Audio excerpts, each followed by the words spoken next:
আকাশবাণী খবর পড়ছি সুস্মিতা সেন। বিশেষ খবর হলো, প্রধানমন্ত্রী নরেন্দ্র মোদী আজ বিহার, ওড়িশা এবং অন্ধ্রপ্রদেশে দুদিনের সফর শুরু করবেন।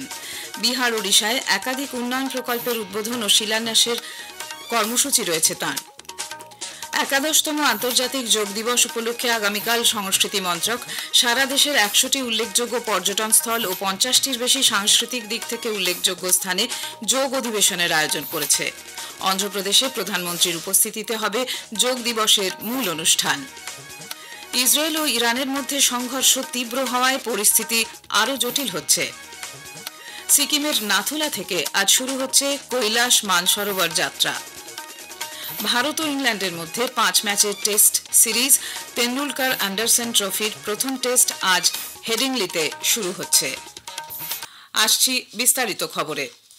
প্রধানমন্ত্রী নরেন্দ্র মোদী আজ বিহার, ওড়িশা এবং অন্ধ্রপ্রদেশে দুদিনের সফর শুরু করবেন। এই সফরে প্রধানমন্ত্রী বিহার এবং ওড়িশায় একাধিক উন্নয়ন প্রকল্পের শিলান্যাস ও সূচনা করবেন। বিহারের সিওয়ানে প্রধানমন্ত্রী আজ বিভিন্ন উন্নয়ন প্রকল্পের ভিত্তিপ্রস্তর স্থাপন ও উদ্বোধন করবেন। বিহারে রেলের পরিকাঠামো উন্নয়নে প্রধানমন্ত্রী 400 কোটি টাকার বেশি মূল্যের বৈশালী দেওরিয়া নতুন রেলওয়ে লাইন প্রকল্পের সূচনা করবেন। ওই শাখায় একটি নতুন ট্রেনের যাত্রার সূচনাও করবেন তিনি। এর পাশাপাশি শ্রী মোদী মুজাফরপুর এবং বেতিয়া হয়ে পাটলিপুত্র ও গোরখপুরের মধ্যে চলাচলের বন্দে ভারত এক্সপ্রেস ট্রেনের যাত্রার সূচনা করবেন। রাষ্ট্রপতি দ্রৌপদী মুর্মু দুদিনের সফরে গতকাল দেরাদুন পৌঁছেছেন। রাজ্যপাল লেফটেন্যান্ট জেনারেল গুরমিত সিং এবং মুখ্যমন্ত্রী পুষ্কর সিং ধামি ও অন্যান্য বিশিষ্ট ব্যক্তিবর্গ জলিগ্রান্ট বিমানবন্দরে রাষ্ট্রপতিকে স্বাগত জানান। শ্রীমতী মুর্মু আজ রাষ্ট্রপতি নিকেতনে একগুচ্ছ প্রকল্পের উদ্বোধন ও শিলান্যাস করবেন। দেরাদুনে প্রেসিডেন্টস পার্কে তিনি ভিত্তিপ্রস্তর স্থাপন করবেন। উল্লেখ্য, 24শে জুন রাষ্ট্রপতি নিকেতন ও রাষ্ট্রপতি তপোবন সাধারণ মানুষের জন্য খুলে যাচ্ছে। রাষ্ট্রপতির সফর উপলক্ষে দেরাদুনে কঠোর নিরাপত্তার ব্যবস্থা করা হয়েছে। এবার যোগ দিবসের খবর। কিছু মানুষ ভাবেন যোগ করতে গেলে শারীরিক নমনীয়তা দরকার, কিন্তু আসলে নমনীয়তা তো দরকার ভাবনার, তাই না?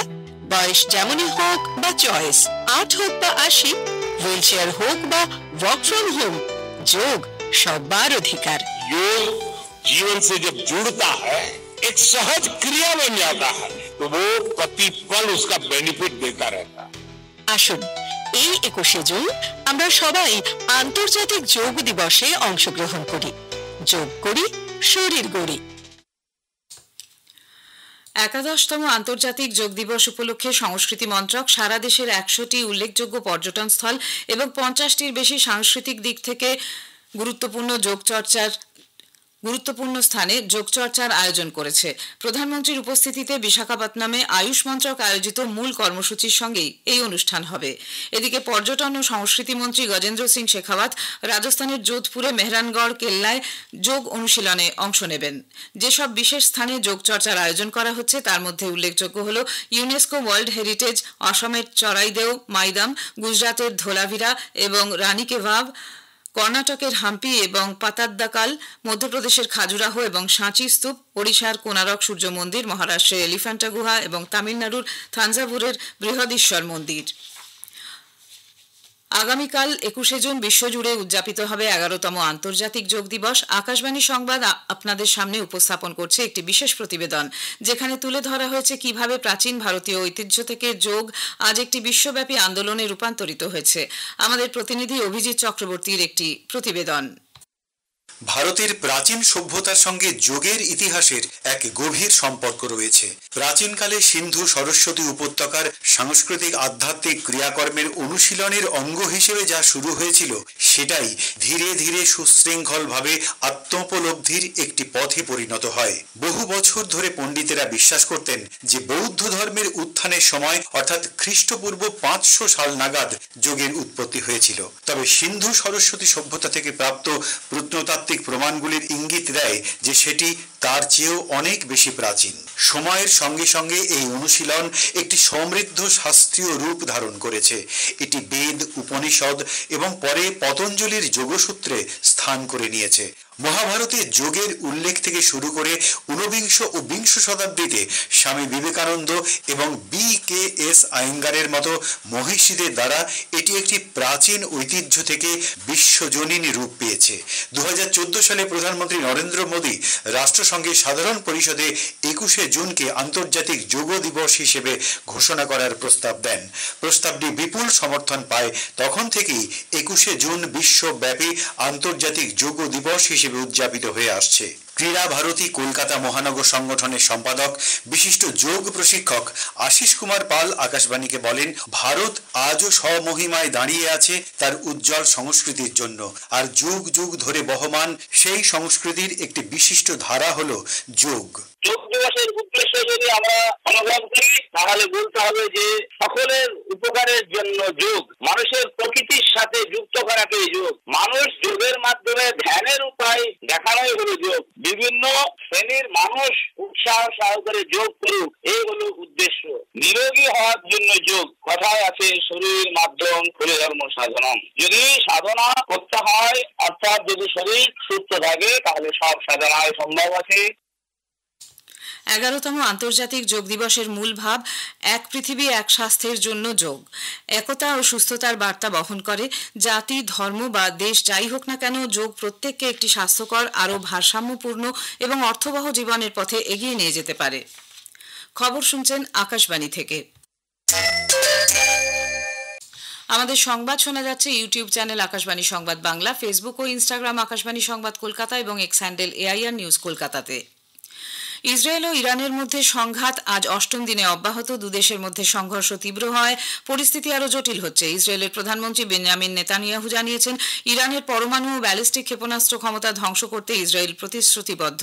আকাশবাণীর সংবাদদাতা জানিয়েছেন, ইসরায়েলের বিয়ারশেভায় সোরোকা মেডিকেল সেন্টার সহ একাধিক এলাকায় ইরানের ক্ষেপণাস্ত্র হামলায় কয়েক ঘণ্টা পরেই নেতানিয়াহু জাতির উদ্দেশ্যে ভাষণে এই মন্তব্য করেন। হাসপাতাল লক্ষ্য করে চালানো এই হামলায় আন্তর্জাতিক মহলে নিন্দার ঝড় উঠেছে। একে আন্তর্জাতিক মানবিকতা আইন লঙ্ঘনে শামিল বলে উল্লেখ করেছে ইসরায়েল কর্তৃপক্ষ। ইরানের ইসলামিক রেভলিউশনারি গার্ড কোরের অবশ্য দাবি, চিকিৎসা পরিকাঠামো লক্ষ্য করে এই হামলা চালানো হয়নি। তাদের মূল লক্ষ্য ছিল হাসপাতালের কাছেই থাকা সেনাঘাঁটি। এদিকে ইরানের সর্বোচ্চ নেতা আয়াতুল্লাহ আলী খামেনেইকে হত্যা করাই এই সংঘর্ষের প্রধান লক্ষ্য বলে ইসরায়েলের প্রতিরক্ষা মন্ত্রী ইসরায়েল কাতজ ঘোষণা করেছেন। অন্যদিকে ইসরায়েলি ক্ষেপণাস্ত্র ইরানের আরাক প্রদেশে খোন্দা পরমাণু চুল্লিতে আঘাত হানে। এর ফলে পরমাণু কেন্দ্রটির হেভি ওয়াটার নিউক্লিয়ার রিঅ্যাক্টরের ক্ষতি হয়েছে। দুটি ক্ষেপণাস্ত্র ওই পরমাণু কেন্দ্রটির কাছে আছড়ে পড়ে বলে ইরানের সংবাদ মাধ্যম জানিয়েছে। ইরানের নাতানজের কাছেও চলেছে হামলা। আকাশপথে ইসরায়েলি আক্রমণের মধ্যেই ইরানে ইন্টারনেট পরিষেবা বিধ্বস্ত। এদিকে ইরানের বিদেশমন্ত্রী আব্বাস আরাকচির আজ জেনিভায় ব্রিটেন, ফ্রান্স ও জার্মানির বিদেশমন্ত্রী এবং ইউরোপীয় ইউনিয়নের বিদেশ নীতির প্রধান কাজা কালাসের সঙ্গে সাক্ষাৎ করার কথা। ইরান ও ইসরায়েলের মধ্যে চলতি সংঘর্ষের ব্যাপারে রাষ্ট্রসংঘ গভীর উদ্বেগ প্রকাশ করেছে। সংঘর্ষের আনুষঙ্গিক ক্ষতি হিসাবে অসামরিক নাগরিকদের পরিণতিতে তারা মর্মাহত বলে জানিয়েছে বিশ্ব সংস্থাটি। রাষ্ট্রসংঘের এক মুখপাত্র সংশ্লিষ্ট সব পক্ষকে চূড়ান্ত সংযম মেনে চলার এবং ক্রমবর্ধমান হিংসার মধ্যে নিরীহদের প্রাণ রক্ষাকে অগ্রাধিকার দেওয়ার জন্য আহ্বান জানিয়েছেন। সংঘর্ষদীর্ণ ইরান থেকে ভারতীয় নাগরিকদের নিরাপদে ফিরিয়ে আনতে সরকার সব রকম প্রয়াস চালাচ্ছে।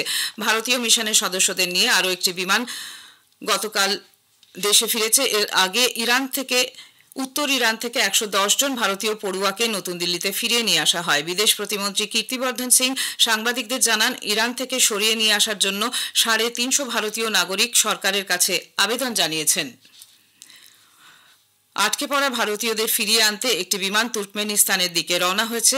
নাগরিকদের সুরক্ষায় সরকার নিরাপদ আকাশপথ ব্যবহার করার উপর জোর দিচ্ছে। অপারেশন সিন্ধুর অধীনে ভারত সরকার ইসরায়েলে আটকে পড়া দেশের নাগরিকদের ফিরিয়ে আনতে উদ্যোগী হয়েছে। এক বিবৃতিতে বিদেশ মন্ত্রক জানিয়েছে, যারা এই মুহূর্তে ইসরায়েল ছাড়তে চাইছেন তাদের প্রথমে সড়ক পথে সীমান্ত পেরোনোর ব্যবস্থা করা হচ্ছে। সীমান্ত পার হওয়ার পর আকাশপথে ফেরানো হবে ভারতে। 5 বছর পর আজ আবার শুরু হচ্ছে কৈলাস মানসরোবর যাত্রা।